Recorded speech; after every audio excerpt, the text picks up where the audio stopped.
시작하겠습니다. 지원 형제님 기도하시고 찬양을 시작하겠습니다. 사랑의 하나님 정말 감사합니다. 하나님 오늘 우리가 이 시간 이 자리에서 하나님께 예배를 드리고자 합니다. 하나님 오늘 하루 많이 지칠 수도 있고 아니면은 뭐 아무렇지도 않을 수도 있고 아니면 매우 기쁜 어떤 매우 기쁠 수도 있습니다. 하나님 그런 것들이 다 있는데 하나님 이 시간 이 자리에 다 내놓기 원합니다. 하나님 우리가 왜 예배를 지키려고 했고 우리가 왜 교회에 나왔습니까? 하나님께 드리는 것은 많은 것을 내가 드릴 수 없는데 오직 이 예배만을 받아주시기 원합니다. 예수님 이름으로 간절히 기도합니다. 아멘. 첫 번째로는 십자가의 전달자라는 찬양을 하겠습니다. 어쩌면은 요새 계속 준비했는데 저는 요즘 찬양도 많이 요즘 어노인팅이나 마크스도 많이 찬양 듣긴 하는데 들으면 들을수록 뭐지 십자가 없네? 뭔가 빠진 느낌이 들어서 일부러 좀 옛날 찬양 많이 찾았거든요. 그러면은 여기저기서 가사 중에 난 지극히 작은 자 죄인 중에 괴수라는 말이 있는데 괴수가 몬스터가 아니라 우두머리라는 뜻이거든요. 그러니까 정말 나는 바울이 고백을 하는데 나는 작은 자인데 그리고 정말 악한 사람인데 부셔서 이 자리에 나왔습니다. 지금 오늘 우리에게 해주시는 말씀 같습니다. 어느 순간부터 나는 죄인인데가 사라지고 나는 연약한 대로 바뀌어 나갔는데 우리가 교회 다니면서 우리가 먼저 죄인이라는 사실을 먼저 고백하기 원합니다. 그래서 우리 다 같이 찬양하면서 그 고백을 다 같이 했으면 좋겠습니다.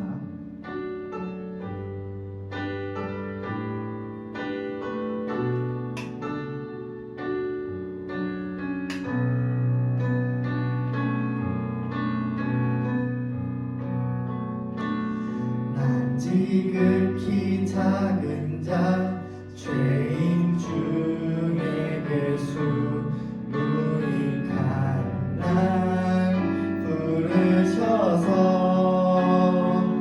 간절한 기대와 소망 부끄럽지 않게 십자가 전케 하셨네. 어디든지 가리라 주 위에 서라면 나는 전하리 그 십자가 내 몸에 맨 십자가 그 보혈의 향기 온 세상 채울 때까지 살아도 주를 위해 죽어도 주를 위해 사나 죽으나 난 주의 것 십자가의 능력 십자가의 소망 내 안에 주만 사시는 것 난 지극히 작은 자 죄인 중에 괴수 무익한 날 부르셔서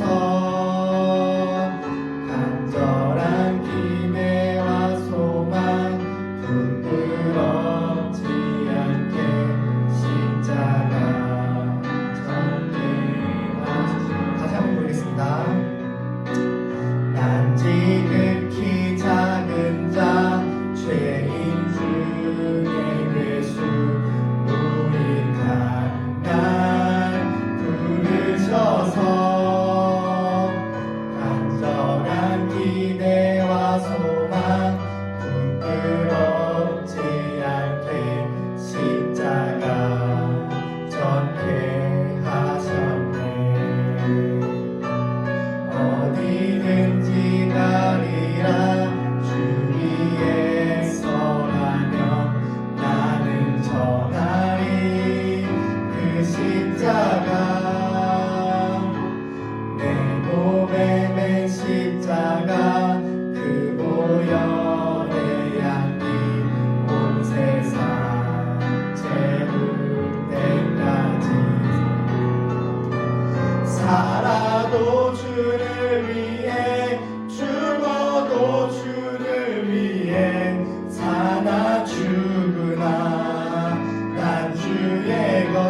예수께 조용히 나가 찬양하시겠습니다.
주님과 사귀어 살면 새 생명이 넘치리라. 주 예수를 찾는 이 앞에 참 밝은 빛 비추어라. 주 예수께 조용히 나가 내 마음을 쏟아놓으라.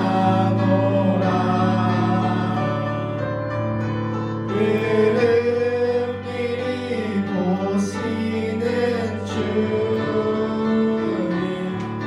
그 은혜를 주 예수께 주 예수께 조용히 나가 내 마음을 쏟아놓으라.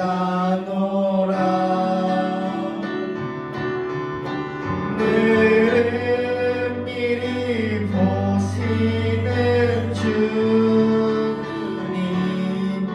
그 은혜를 베푸시리. 우리가 오늘 이 시간 다 쏟아놓기 원합니다. 좋은 것든 싫은 것든 어쩌면은 주님밖에 쏟아놓을 사람이 없는 것 같아요. 친구 많은 것도 아니고 일단은 말 못할 고민들은 다 다 우리가 이 시간 이 자리에 소원을 합니다. 그리고 참 그런 것 같아요. 요새 편하지가 않아요. 뭔가 좋아하는 일에도 막 편하지가 않는데 그래도 기도할 때는 찬양할 때는 조금이라도 내 마음이 좀 편해진 것 같습니다. 그래서 우리가 진짜 평안은 무엇일까? 평안 생활할 때 우리가 주님 곁에서 진정한 편안을 우리가 누리면서 살아가기 원합니다.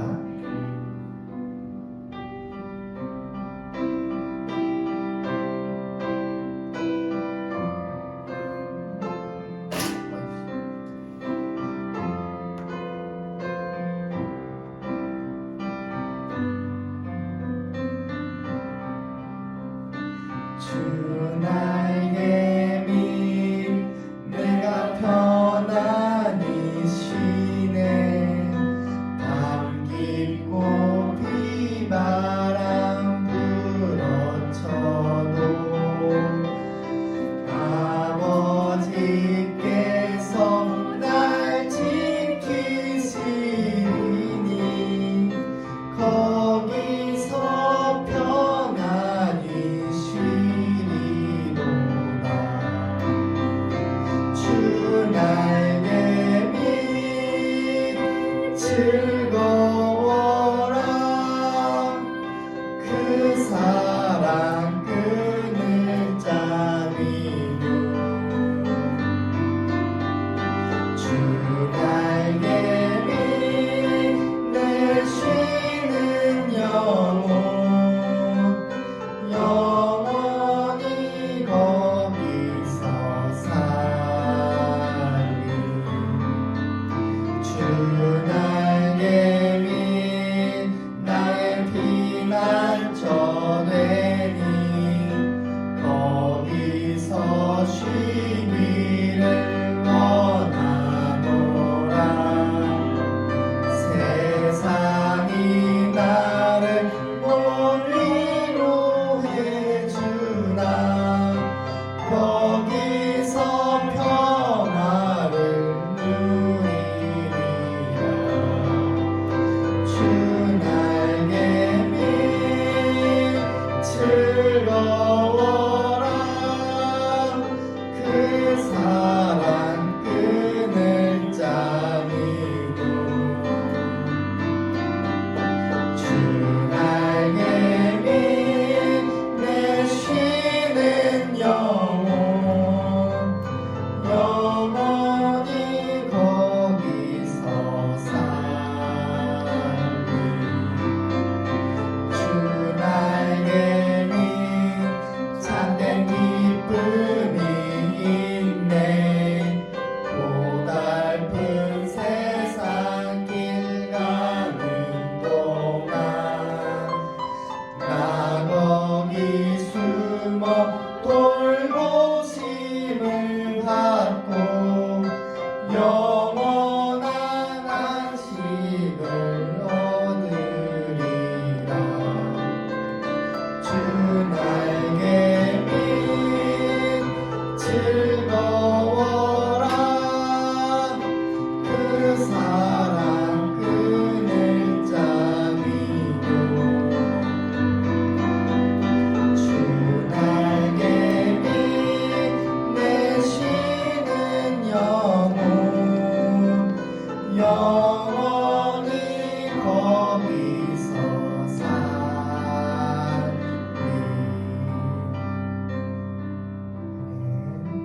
같이 기도하면서 이제 말씀을 준비하도록 하겠습니다. 하나님, 우리가 진짜 편안은 정말 하나님 말고도 재밌는 게 많거든요. 재밌는 게 많은데 그렇게 평안하지 않습니다. 하나님, 오늘 이 자리에서 우리가 고백을 하고 하나님께서 주시는 그 정말 생명 같은 우리가 꿀을 맛보기 원합니다. 우리가 하나님 속에서 품 안기어서 쉬기를 원합니다. 누구도 방해할 수 없고 누구도 어렵지 않는 그런 깊은 단잠을 얻기 원합니다. 기도하시겠습니다. 삶의 단잠 정말 있습니다.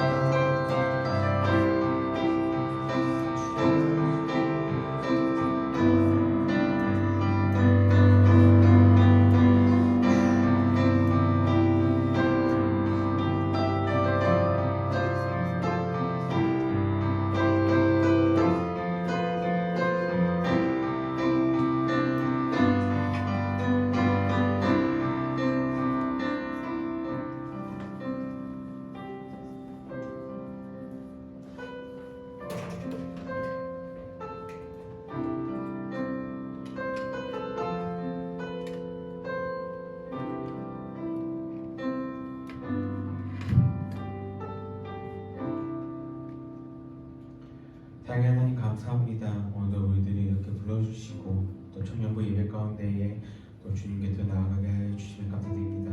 이 시간 가운데에 주의 말씀을 듣습니다. 이 말씀이 우리의 삶의 고백이 되게 하시고 우리의 삶의 위로가 되게 하시고 또 이 말씀 붙들며 한 주간 살아갈 수 있는 모든 청년들 되게 하여 주시옵소서. 예수님의 이름으로 기도드립니다. 아멘. 네, 오늘 말씀 보겠습니다.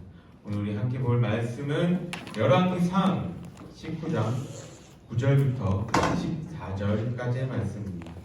열왕기상 19장 9절부터 14절까지의 말씀입니다. 열왕기상은 구약이 있어요.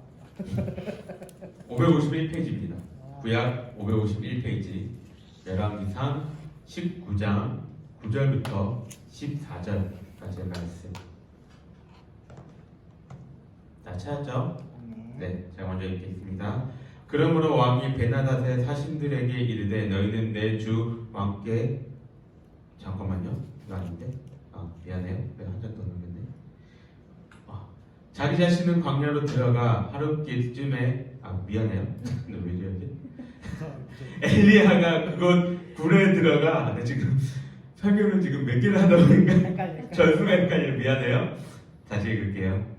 엘리야가 그곳 굴에 들어가 거기서 머물더니 여호와의 말씀이 그에게 임하여 이르시되 엘리야야 내가 어찌하여 여기 있느냐. 그가 대답하되 내가 만군의 하나님 여호와께 열심히 유배하오니 이는 이스라엘 자손이 주의 언약을 버리고 주의 제단을 헐며 칼로 주의 선지자들을 죽였음이오며 오직 나만 남았거늘 그들이 내 생명을 찾아 빼앗으려 하나이다. 여호와께서 이르시되 너는 나가서 여호와 앞에서 산에 서라 하시더니 여호와께서 지나가시는데 여호와 앞에 크고 강한 바람이 산을 가르고 바위를 부수나 바람 가운데에 여호와께서 계시지 아니하며 바람 후에 지진이 있으나 지진 가운데에도 여호와께서 계시지 아니하며 또 지진 후에 불이 있으나 불 가운데에도 여호와께서 계시지 아니하더니 불 후에 세미한 소리가 있는지라. 엘리야가 듣고 겉옷으로 얼굴을 가리고 나가 굴 어귀의 섬에 소리가 그에게 임하여 이르시되 엘리야야 내가 어찌하여 여기 있느냐. 그가 대답하되 내가 만군의 하나님의 여호와께 열심히 유배하오니 이는 이스라엘 자손이 주의 언약을 버리고 주의 제단을 헐며 칼로 주의 선지자들을 죽였음이오며 오직 나만 남았거늘 그들이 내 생명을 찾아 빼앗으려 하나이다. 아멘. 한 주간도 맡겨진 자리에서 직장과 학업의 그 자리에서 그리스도인으로 살아가느냐 수고한 여러분에게 오늘의 예배 속에서 주시는 은혜와 평강이 그리고 그 위안이 새 힘이 되기를 간절히 바랍니다. 요즘 여러분의 삶의 모습은 어떠한가요? 잘 지내고 있어요? 청년부 예배를 드리면서 각자의 신앙이 조금은 단단해지는 것 같고 그리고 내 삶의 모습을 돌아볼 수 있는 말씀으로 다시금 나를 비춰볼 수 있는 그러한 시간들이 있는 것은 참 좋은 것 같은데 각자가 어떠한 삶을 살고 있는지 그거를 나누는 시간이 없다는 것은 조금 안타깝게 생각을 합니다. 다들 잘 지내고 있죠? 네. 마스크를 끼고 있으니까 잘 지내고 있는지 뭐 살고 있는지 잘 모르겠어요. 네. 그래서 어쨌든 나도 직장 생활을 해보고 학교 다니면서 드는 감정 중에 하나가 뭐였냐면은 맨날 똑같은 게 이제 반복되다 보니까 어느 순간 아까 현우가 얘기했던 것처럼 뭘 해도 재미없고 똑같고 지치기만 지치고 막 그냥 내가 기계 같다는 그런 느낌들을 이렇게 받을 때가 있습니다. 여러분은 어때요? 요새 아까 얘기한 것처럼 평안한가요? 여러분의 마음은? 아니요. 기쁨이 넘치나요? 아니요. 네. 각각 이렇게 시간을 살아갈 때 항상 우리들의 마음속에 힘들고 이렇게 지침이 이렇게 다가옵니다. 그때 여러분들은 어떻게 하나님을 찾아보고 있습니까? 여러분들에게 하나님은 어떻게 찾아오십니까? 하나님이 여러분들에게 다가오셔서 말씀하시는 그 음성을 여러분들은 잘 듣고 있습니까? 여러분들 신앙의 이 모습을 보면은 각자가 하나님을 만났던 그 포인트들이 있을 것이고 주로 하나님과 내가 소통하는 그 소통의 길들이 있을 거예요. 그게 뭐 찬양이 될 수도 있고 기도가 될 수도 있고 큐티가 될 수도 있고 묵상이 될 수도 있고 각자가 그런 통로들이 있을 거라고 생각을 합니다. 근데 문제는 내가 진짜 힘들고 어렵고 마음이 지치고 답답할 때는 매번 내가 하나님을 찾았던 내가 하나님과 관계했던 그 관계 속에서도 하나님의 음성을 듣지 못할 때가 종종 있다는 것. 그리고 은혜를 받지 못할 때가 있다는 겁니다. 그럼 그럴 때에 여러분들은 그 시기를 어떻게 이겨내고 있습니까? 시간이 약이야 이렇게 생각하면서 그냥 마냥 기다리고 있습니까? 오늘 본문의 내용은 많은 선지자들 중에서 위대한 선지자가 누구냐? 라고 했을 때 탑3 안에 들어갈 만큼 항상 거론되는 그 한 사람 엘리야의 이야기입니다. 지금 이 일이 발생되기 전에 엘리야의 상태는 어떠했나요? 자신이 섬기는 신인 가운데에 누가 참 신인가에 대해서 850대 1이라는 그 대결을 한 이후에 이 일들은 벌어진 거예요. 그러니까 지금 엘리야의 이 일이 벌어지기 전에 엘리야의 상태는 850대 1의 그 전투를 마치고 난 그 상황이라는 거죠. 이번 카타르 월드컵에서 포르투갈이라는 그 엄청난 대어를 잡고 난 이후에 사람들에게 마음속에 어떤 마음이 있었을까요? 세계 1위 브라질? 해볼만해. 네. 포르투갈도 우리가 잡았는데 브라질 우리 그래도 뭐 비빌 수 있겠지 라는 생각들이 막 이렇게 돌았던 것 같아요. 무슨 말이에요? 앞에 경기에서 정말 어렵고 힘든 가운데서도 우리가 승리를 했기에 그만큼 자신감도 있었고 승리에 취해서 격양되어 있던 상태였습니다. 그런데 엘리야는 어땠나요?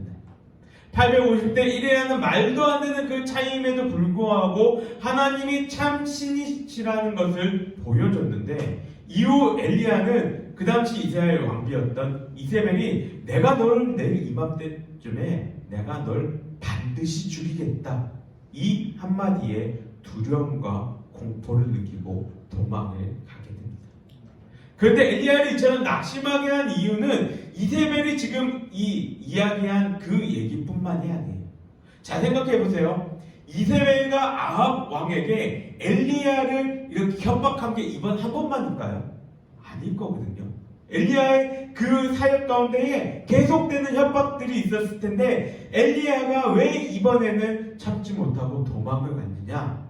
그 이유는 갈멜산에서의 그 큰 이적과 그동안 열심히 특심이라고 이야기했던 그 자신의 사역임에도 불구하고 회개하지 않고 있는 돌아오지 않고 있는 그 마음이 딱딱한 돌멩이와 같은 이스라엘 백성들의 모습과 하나님의 역사하심을 봤음에도 불구하고 그럼에도 기세등등하고 있는 아합 왕과 이세벨 왕비의 그 모습 그리고 그들을 가만히 놔두고 계시는 하나님에 대한 그 실망감 이 마음들이 복합적으로 작용해서 이 엘리야를 낙심과 절망 가운데로 몰아간 것입니다.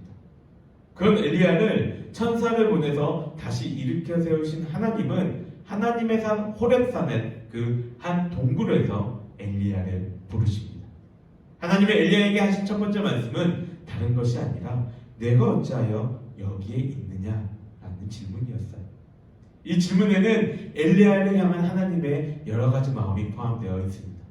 먼저는 이스라엘에서 하나님의 사역을 잘 감당해야 될 네가 왜 여기 있느냐라는 책망입니다.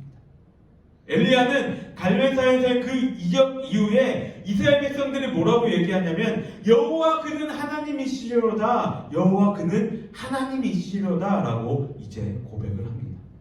그런데 그렇게 하나님께 돌아오려는 그 백성들을 내버려둔 채 엘리야는 지금 이곳에 와 있었기에 하나님 그 엘리야의 모습에 너의 사명은 버려둔 채 그 백성들을 버려둔 채 너는 왜 이곳에 와 있냐 이 질문을 하고 계신 거예요.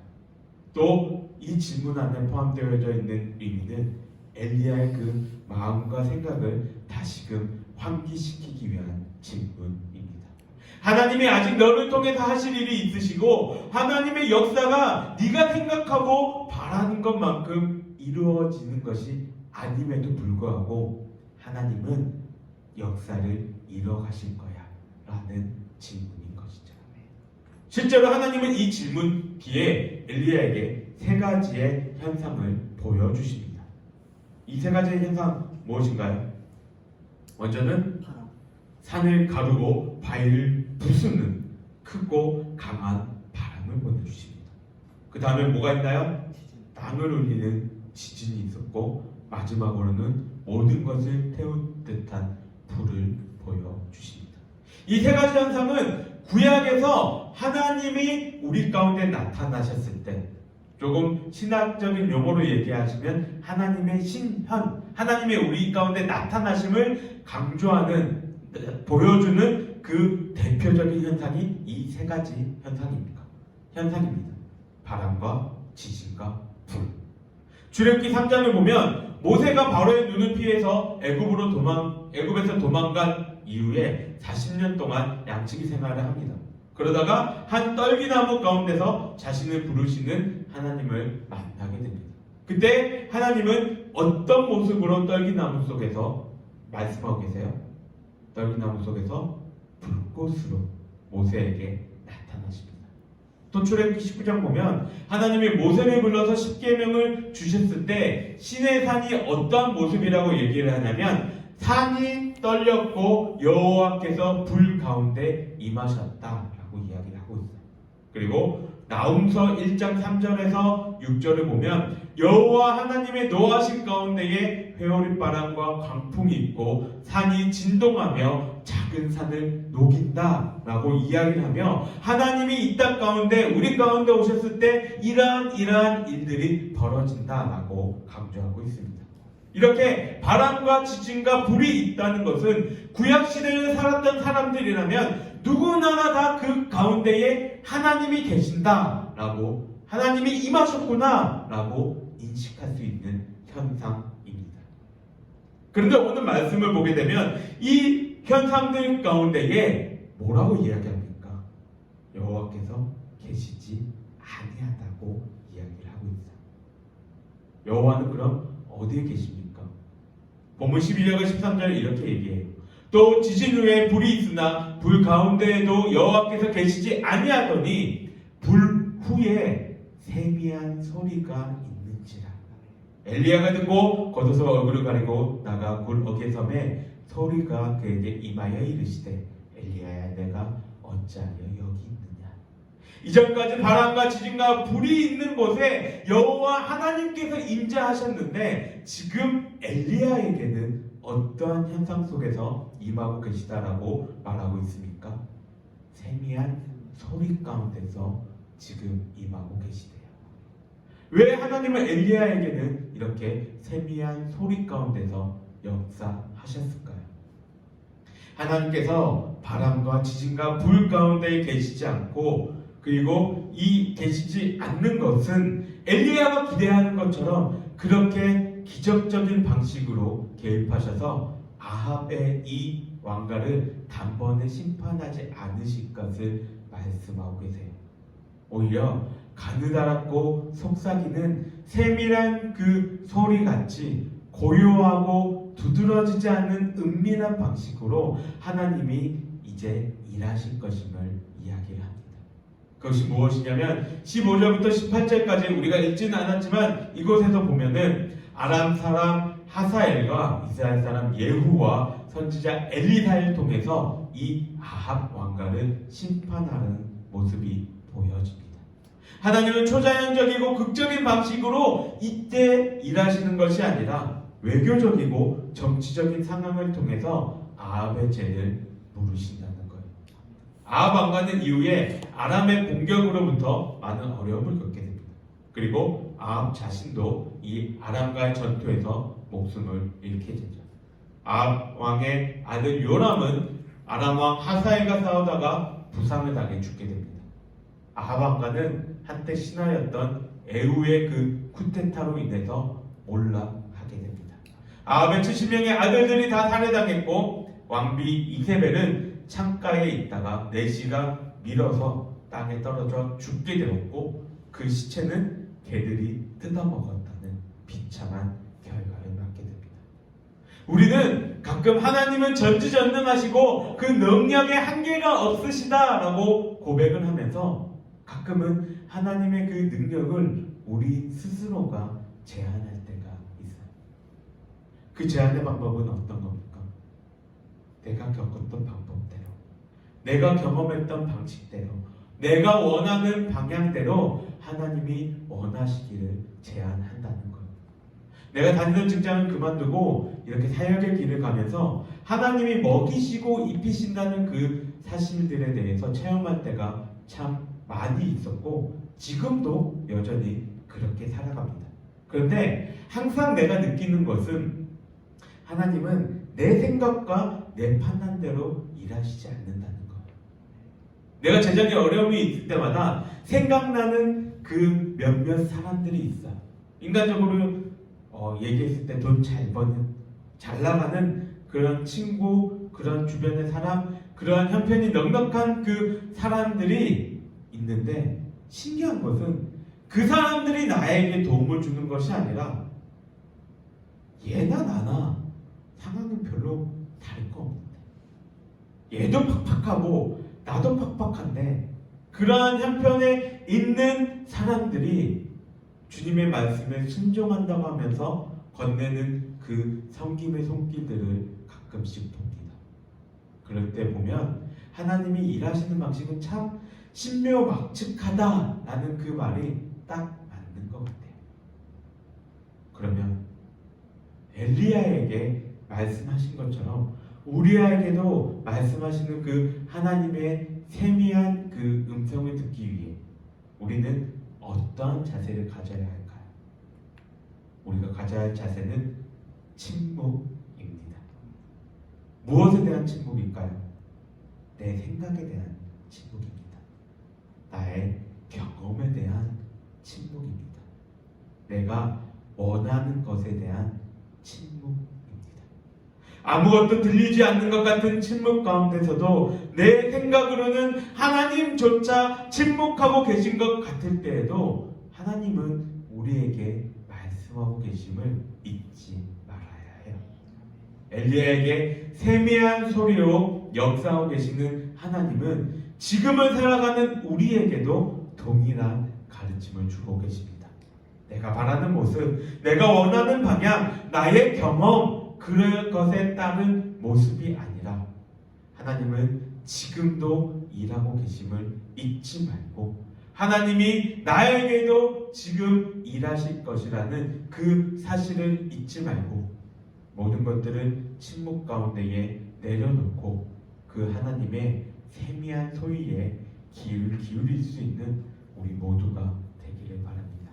그래서 이번 한 주를 살아가는 동안에도 침묵하시는 것과 같은 그 답답한 속에서도 하나님이 말씀하시는 그 세미한 음성을 들으며 힘과 용기를 얻을 수 있는 우리 청년부 친구들이 되기를 주님의 이름으로 간절히 소망합니다.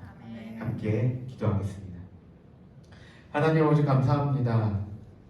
엘리야에게 그동안 하나님이 인재하셨던 그 방식이 아닌 세미한 음성 속에서 나타나셨던 것처럼 우리들 가운데서도 세미한 음성으로 언제나 찾아오신다는 그 사실에 대해서 다시금 우리가 마음속에 기억하기를 원합니다.